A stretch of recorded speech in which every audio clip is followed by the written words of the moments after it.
Good afternoon, everyone. Charles Freeman, FBI Construction. I'm over here in Burlington, Massachusetts, following up a contractor that was kicked off the job by the local building inspector.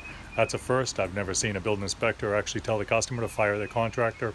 So we're walking into one heck of a disaster over here. It's my responsibility to come in now and try to remedy it and fix the problems that I can find.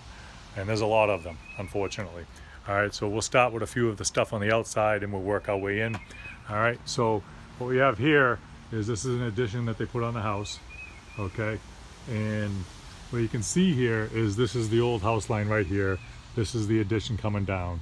All right, there's a valley up here, okay? And all they had to do is take this gutter right here and just return it. All right, so what's happening now is anytime you get any kind of rain, there's a valley behind that gutter, okay? So you can actually see it right over there. All right, so all of the water is actually missing the gutter that comes down that valley. So a 12-inch return would have fixed that problem. Minor detail. That, my friends, is not a big deal. This, my friends, is a really big deal. So mass code, you need to have your building should be 8 inches off of the ground, okay? So you want to be 8 inches or more off of the ground. That's going to prevent your termites and rot and whatnot over here. So what we can see here is they actually poured the foundation. This is a new foundation. They poured the foundation about 16 inches too low. All right, so you can see it's all dug out right here. All right, and if you're going to backfill this the way it's supposed to be, you're actually going to be putting 8 inches of fill up against the house. Okay, and then you're still 8 inches short from being the code. So you're looking at 16 inches wrong. All right, so we have a serious problem here now. It's crazy. I don't understand what they were thinking.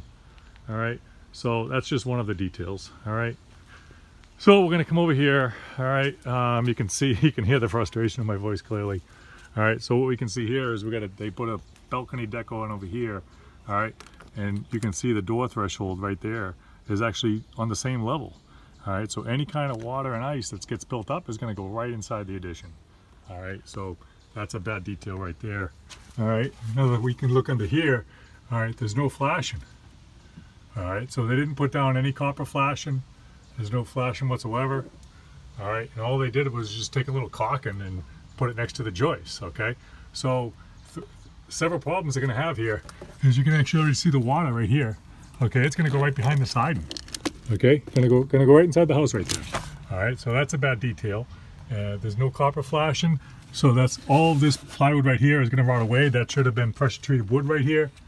All right, so this whole thing really should be taken apart and repaired and put back together correctly. All right, I'm scared to see what's underneath of this siding. All right, so the project continues. Again, the major problem on this one here is the fact that they built this thing too low, and I'm gonna have to come up with a solution to fix that. All right, so we'll take a walk inside. We'll show you some more problems. Charles Freeman, FBI Construction.